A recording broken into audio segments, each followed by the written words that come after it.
देखो ऐसा है कि कुल मिलाकर के बात यह है कि बात कुछ भी नहीं है। बहुत ज्यादा लोड मत लेना, ऐसा कुछ भी नहीं है। मैं तो बहुत छोटा कवि हूँ।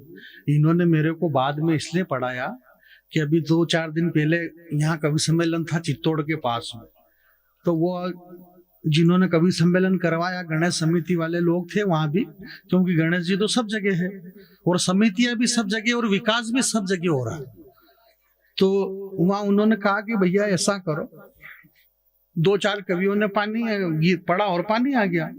तो उन लोगों ने ये कहा, समिति वालों ने, कि जिन जिन लोगों ने पढ़ लिया उनका पेमेंट कर दो और बाकी का लेने दो। अब इनको ये खतरा है, भैया तो अपन पहले पहले पढ़ लो, क्या पता पानी आ जाए और पेमेंट फिर रह जाए।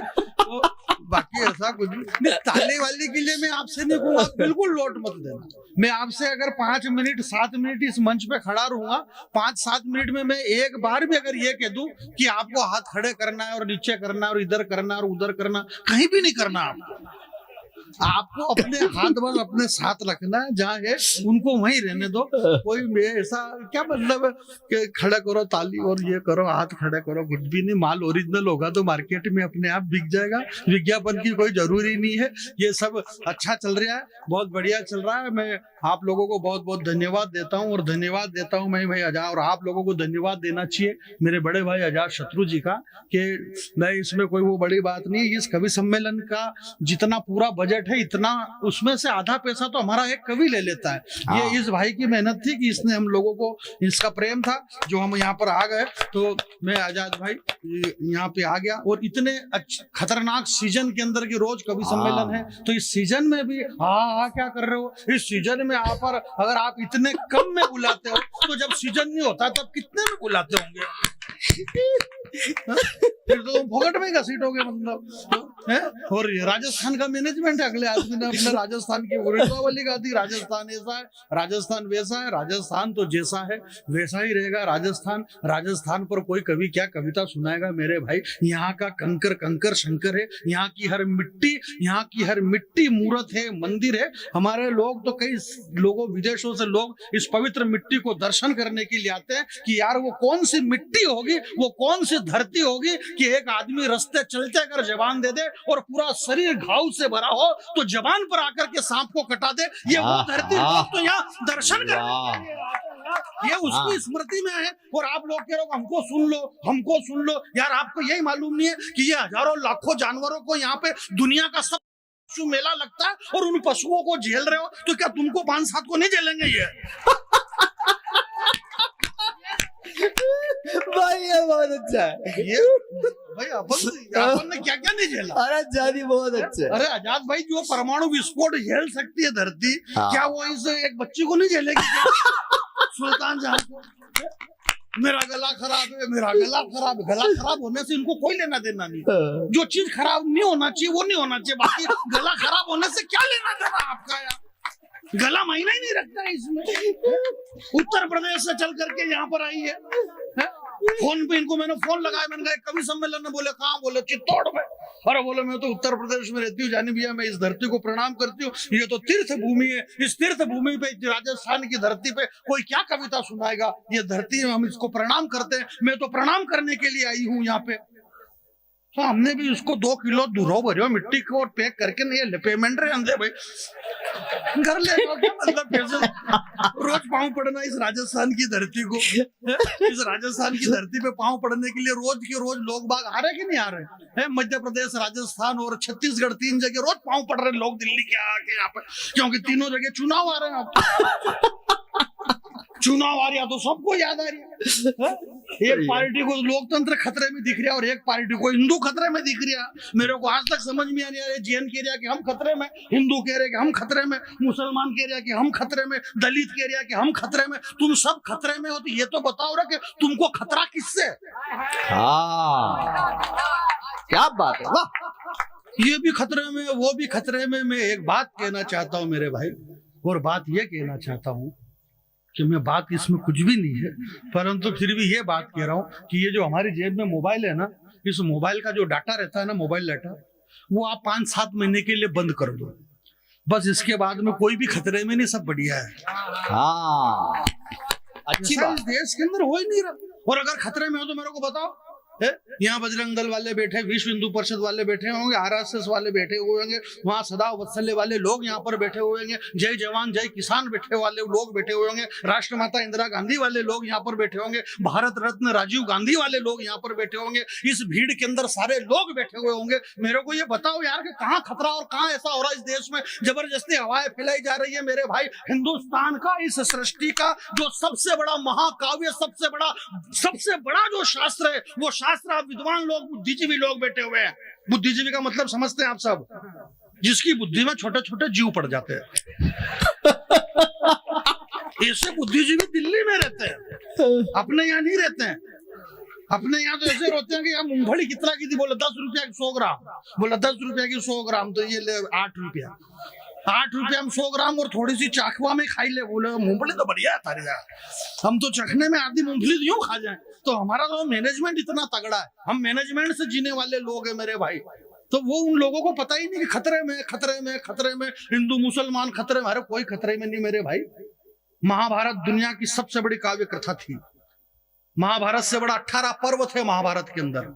महाभारत से बड़ा इस दुनिया में कोई शास्त्र नहीं है। उस महाभारत को 33 साल पहले बी.आर. चोपड़ा ने जब बनाया, तो उसको बनाने के लिए उसका जो सबसे प्रमुख किरदार था, जो अर्जुन था, वो एक फिरोज खान नाम का आदमी था। और उस महाभारत के जितने डायलॉग डिलीवरी लिखने वाला, वो एक मुसलमान का बेटा था जिसका नाम डॉक्टर राही मासूम रजा था। और इस गणेश जी के मंदिर में इतने भव्य कवि सम्मेलन में अगर एक मुसलमान की बेटी सरस्वती वंदना करती है, तो बताओ हमारी कौमी एकता में कहाँ पे कमी है? ऐसा कुछ भी नहीं। की बातें फैलाई जा रही है। मैं आपसे ये नहीं कह रहा हूँ कि ताली बजाना। यहाँ पत्रकार लोग बैठे हुए हैं, तो 2 पंक्ति मेरी ध्यान में रखना मेरे भाई, कि बुझ ही नहीं सकती ये आग, बुझ ही नहीं सकती ये आग। संजय भैया हमारे बीच में बैठे हुए, बहुत इन्होंने फिक्र करी, इन्होंने कवि सम्मेलन की, कवि लोग कहाँ पहुंचे कहाँ नहीं, इतनी फिक्र। 10 हर रोज फोन, जानी भैया कहाँ तक आ गए, जानी भैया कितनी बजे आओगे, इतनी फिक्र करी। फिक्र कर करके पूरा शरीर ऐसा कर लिया इन्होंने, सूखा साटा। उधर जाके बैठ गए, वो उधर जाके बैठ गए। अरे पूछो ही मत यार। तो मैं ये कह रहा था भाई साहब, हमारे राम जी, तो अरे यार ये मोदी जी के खास आदमी है, क्योंकि मोदी जी ने कहा कि लोकल फॉर वोकल, लोकलों पे ध्यान दो। तो हमने लोकलों पे ध्यान दिया और सबसे पहले इनको पेला, क्योंकि लोकल है, लोकल वाला पहले पहला जाएगा, तो हमने इनको पहले पहल दिया। बुझ ही नहीं सकती ये आग। आजाद भाई मेरे बहुत प्यारे दोस्त हैं और बहुत बढ़िया कवि। मैं तो देखो बहुत छोटा कवि हूँ, ये सारे बहुत बड़े बड़े कवि हैं। सब ये बता रहे थे कलकत्ता और ये दिल्ली बम्बई। हमारा दिनेश देसी की तो भी मध्य प्रदेश में 100 कवि सम्मेलनों की संख्या में रोज देशभक्ति कर रहा है। रोज देशभक्ति, 12-15 हजार रुपये में रोज देशभक्ति, रोज देशभक्ति, शाम को ही नहीं देशभक्ति। देशभक्ति तो देखो, अच्छा ज्यादा बता दिया यार, आप समझ जाओ। इतने आपके पर्वत सर के लोग इतना भी नहीं समझ सकते। मैंने क्या कहा कि जो विश्व का सबसे बड़ा रिकॉर्ड यहाँ पे पर्वत सर का है, कि पर्वत सर में जितने पशुओं के यहाँ मेला लगता है और जितने पशु यहाँ पे आते हैं, हिंदुस्तान में कहीं भी नहीं आते। तो जब ये उनको समझ सकते हैं, तो क्या इन लोगों को नहीं समझ सकते? इनको इतना भी मालूम नहीं है कि यार इतनी गर्मी गिर रही, यार लाई बरस रही है, पसीने में लद, और इतनी गर्मी में जैकेट पेरी बैठा आगरा, क्या मतलब है? जबरदस्ती कोट और जैकेट फंसा के बैठे। तो वहीं से समझ गई है कि ये तो सब 2-4 बार राज्यों के खा जाते हैं। ये सब समझ रहे हैं, ऐसा कुछ भी नहीं है। बुझ ही नहीं सकती, बुझ ही नहीं सकती ये आग, मेरा वादा है। अब पत्रकार लोग जरा हाथ खड़े कर लेना। बुझ ही नहीं सकती ये आग, मेरा वादा है, क्योंकि ये लगी हुई कम और फैलाई गई ज्यादा है। आय हाय, आय हाय, वाह भाई, जिंदाबाद, जानी जिंदाबाद। जिंदाबाद तो है ही सही, पर ठीक है, थोड़ा बहुत झांकी मंडप करना पड़ता है, बाकी ऐसा कुछ नहीं। जो मैं बता रहा हूँ, छोटा कवि कहीं ऐसा भी नहीं करना ज्यादा भाव। भाई ये बड़े दिल्ली बम्बई कलकत्ता मद्रास बेंगलोर हैदराबाद जाने कहाँ जाते हैं। मैं तो कहीं गया ही नहीं भैया, मेरे घर से सीधा यहीं आया हूँ और यहाँ से वापस मेरे घर चला जाऊंगा। नहीं, अपन 10-10, 20-20 दिन इधर उधर रोते फिरो, क्या मतलब है? अपन इधर उधर रोते फिरो और अपने घर के सामने फिर दूसरे रोते फिरे, क्या मतलब? अपने को घर पे रहना बहुत जरूरी है भाई वाह। बस आदमी घर पे रहने सारी समस्या खत्म हो जाए। आज पक्ष और विपक्ष का झगड़ा क्या है? पक्ष और विपक्ष का क्या झगड़ा है भैया बताओ मेरे को जैन साहब। सबसे बड़ा झगड़ा ये है विपक्ष कह रहा है कि मोदी जी घर पे नहीं रहते, जब देखो तब विदेश में घूम रहे। अब इनको कौन समझा कि अगला आदमी घर पे भी क्या करे? वो वहां है और वहां से भी अगर इतना कर लिया तो फिर अगर यहाँ होता तो फिर कितना करता? इस देश की 140 करोड़ जनता ने जो भी डिसीजन लिया है पूरी ईमानदारी से लिया है। 140 करोड़ लोग रहते हैं इस देश के अंदर और हमने जो भी डिसीजन लिया है पूरी ईमानदारी से लिया है। साउंड बहुत अच्छा है, दिनेश भाई ने बार बार कहा साउंड बहुत अच्छा है। लोगों को अगर मान लो गलत समझ में आए तो हम इतनी बड़ी जगह बैठे हुए हैं, लोग हमको सुनने के लिए बैठे, हजारों लाखों लोग हमको नीचे बैठ करके सुनते हैं। हमारा एक वाक्य किसी से कितना कष्टमय हो सकता है, हमारे एक वाक्य से किसका क्या नुकसान हो सकता है, हमने कह दिया और मान लो अगले आदमी का पेमेंट ही काट देंगे। क्यों यार तेरा माइक सही नहीं है। हम ऐसे शब्द का प्रयोग नहीं करें जिससे किसी की आत्मा को ठेस पहुंचे। आपका माइक बहुत अच्छा है। आज से 17 लाख वर्ष पहले जब नैमिषारण वन के अंदर सूत जी महाराज ने 88,000 की भीड़ को संबोधित करते हुए सत्यनारायण भगवान की कथा का जो विधान बताया था, तो उस 88,000 की भीड़ को संबोधित करने के लिए जिस माइक की जरूरत लगी थी वो ये वाला माइक था। ये बहुत बड़ा माइक है, बहुत पुराना आदिकाल का माइक चल रहा है। आपका साउंड बहुत अच्छा है। आप ऐसे शब्द का प्रयोग मत करो जिससे किसी की आत्मा को ठेस पहुंचे।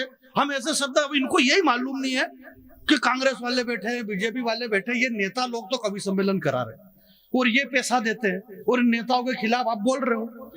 ये और क्या नहीं, सड़क खा गए, चारा खा गए, 10,000 खा गए, 20 लाख खा गए, करोड़ खा गए, तुमको इससे क्या लेना देना कि कौन क्या खा गया? भाई तुम खुद खाओ ना ना खुद खा रहे हो ना दूसरों को खाने दे रहे हो। हिंदुस्तान की संपत्ति सरकारी संपत्ति है, इस पर सबको अधिकार है। आप खाओ पियो ऐश करो, बस संसद में घाटे का बजट मत पेश करो। और ये कौन चिल्ला रहा कि खा गए, ये वही चिल्ला रहा जिसको खुद को खाने को नहीं मिला। इस देश में ईमानदारी की परिभाषा क्या है? जिसको बेईमानी करने का मौका नहीं मिला वो ईमानदार है। सही है क्या? कोई जिससे सुल्तान हंस के बात नहीं करती है तो वो कभी यही कहता कि ये लड़की है बिल्कुल अच्छी नहीं है। ये जिससे हंस के बात कर लेती बोले बहुत अच्छी लड़की है, ये बहुत अच्छी लड़की है। खाना पीना ये खा गया और भ्रष्टाचार हो गया और ये 10 करोड़ खा गया और लालू यादव 100 करोड़ खा गया, इससे तुम्हें क्या लेना देना? हम पढ़े लिखे लोग हैं, इस देश के अंदर शास्त्र को मानने वाले लोग, सनातन को मानने वाले लोग हैं, सनातन धर्म को मानने वाले लोग पढ़े लिखे लोग हैं यार। आज से 5,000 वर्ष पहले भगवान कृष्ण जब घुटनों के बल चलते थे तो नन्ही कन्हैया से माँ यशोदा ने कहा बोले कान्हा मुंह खोलो मिट्टी खाते हो। कन्हैया ने गर्दन हिला दी, माँ ने कहा बोले मुंह खोलो मिट्टी खाते हो। नन्हे कन्हैया ने जब गर्दन हिलाई तो यशोदा मैया ने कान्हा को डांटा, बोले मुंह खोलो मिट्टी खा रहे हो। तो नन्हे कन्हैया ने घुटनों के बल चलने वाले कान्हा ने जब अपना मुंह खोला तो मुंह के अंदर उन्होंने पृथ्वी, पाताल, तल, तलातल, मातल, भूतल, रसातल, सतलोक, तपलोक, वैकुंठ लोक, भूरलोक, भोरलोक, स्वर्गलोक। ताली मत बजाओ, भगवान कृष्ण बचपन में पूरी दुनिया खा गए तो कोई दिक्कत ही नहीं। बोले ये खा गए, ये खा गए। भाई ये तो बहुत पहले से चला रहा ना खाना पीना, ये कोई आज से चला रहा? आज से 500 साल पहले बाबा तुलसीदास जी ने स्पष्ट लिखा, पंडित आत्माराम दुबे की संतान 500 साल पहले लिख करके चली गई, युग सहस्त्र जोजन पर भानु लीलियो ताई मधुर फल जानू। ये हनुमान चालीसा सार्वजनिक यहाँ पे करवाई आप लोगों ने। हनुमान चालीसा के अंदर तुलसीदास जी 500 साल पहले लिख के चले गए, युग सहस्त्र योजन पर भानु। इसका मतलब क्या? अरे 100 योजन नहीं, युग सहस्त्र योजन 15 करोड़ किलोमीटर इस पृथ्वी से दूर है सूर्य। उस 15 करोड़ किलोमीटर की हाई जंप लेने वाला पहला आदमी हमारे हनुमान जी महाराज थे। बाल समय रवि भक्ष लियो तब तीनों लोग भयो अंधियारो। घर पे जाकर के हनुमान जी को नारियल चढ़ाना, प्रणाम करना, धन्यवाद देना कि हे हनुमान जी महाराज, बचपन में जो सूर्य आपने मुंह में ले लिया था, पूरी दुनिया में अंधकार हो गया था, ते देवनान करी विनती तब छाड़ दियो रवि कष्ट निवारो। 33 करोड़ देवताओं ने मिल करके एक साथ विहार स्वारी बोला, तब जाके भाई ने मुंह खोला। भाई अगर मान लो हनुमान जी मुंह नहीं खोलते, भूल जाते और सूरज मुंह के मुंह ही अंदर, तो क्या होता? पड़े रहते अंधेरे में। मालूम थोड़ी पड़ता अंधेरे में क्या हो रहा। ये कवि सम्मेलन वगैरह सब अंधेरे में होता, मालूम थोड़ी पड़ता। हाँ। अंधेरे में कौन किसके साथ बैठ के क्या कर रहा है क्या मालूम पड़ता अपने को? अंधेरे में किसकी गाड़ी में कौन किसकी चाबी घुसेड़ रहा है मालूम पड़ता? अंधेरे में गाड़ी किसकी और गाड़ी के अंदर चाबी किसकी घुसेड़ी जा रही? कम से कम ये तो है कि गाड़ी भी अपनी और गाड़ी के अंदर बैठने वाली लाड़ी भी अपनी रहेगी। उसके लिए हनुमान जी हैं भाई, हम इसलिए विश्व गुरु हैं। अब 2 कौड़ी का अमेरिका कह रहा है कि हिंदुस्तान के पास मैनेजमेंट नहीं है, हिंदुस्तान कुछ जानता नहीं है। उस मूर्ख को हिंदुस्तान को ये पता नहीं है। जयपुर के अंदर अखबारों का अधिवेशन हुआ, पत्रकार लोगों का, तो एक अमेरिका से एक महिला आई पत्रकार, बोले हिंदुस्तान के अंदर नारी सुरक्षित नहीं है। दामिनी कांड हुआ, निर्भया कांड हुआ दिल्ली में। मेरे को इस बात का दुख नहीं है, उस मूर्ख को ये पता नहीं है कि इस दुनिया के अंदर हिंदुस्तान में नारी जितनी सुरक्षित है, इस संसार में नारी कहीं भी सुरक्षित नहीं हो सकती मेरे भाई। क्या बात। मेरे को इस बात का दुख नहीं है, जैसे भैया ने बताया ना कि वो राम रहीम और राधे माँ और आसाराम हो रही है, आसाराम जी को सजा हो, राम रहीम को सजा हो नहीं हो, मेरे को इस बात का दुख नहीं है। मेरे को दुख इस बात का है कि उनके डेरे में ये अकेली गई क्यों? अच्छे भाई हमारे इकबाल साहब ने कहा ना, हमारे यहाँ किस बड़े कवि की शायर की जन्म बताया उन्होंने, नसीम अजमेरी साहब की ये धरती है। नसीम अजमेरी साहब की धरती से मैं ये एक बात बता देना चाहता हूँ आपको मेरे भाई, कि इस दुनिया में सारी फोगट की बातें, सिर्फ एक ही बात सत्य है, और वो जो सत्य है वो है सिर्फ रोटी। इस दुनिया में रोटी से बड़ा कुछ भी नहीं है मेरे भाई। आप पढ़े लिखे लोग हैं तो मेरी बात को ध्यान से सुनना मेरे भाई। आजाद भाई 28 सितंबर 1952, विद्वान लोगों का ध्यान चाहता हूं, इस दुनिया में रोटी से बड़ा कुछ भी नहीं है। 28 सितंबर 1952 को हिंदुस्तान के अंदर पहली फिल्म बनी। दिनेश भाई आप जो फिल्मों की बात कर रहे थे, सुनो फिल्म का इतिहास मैं बता रहा हूं।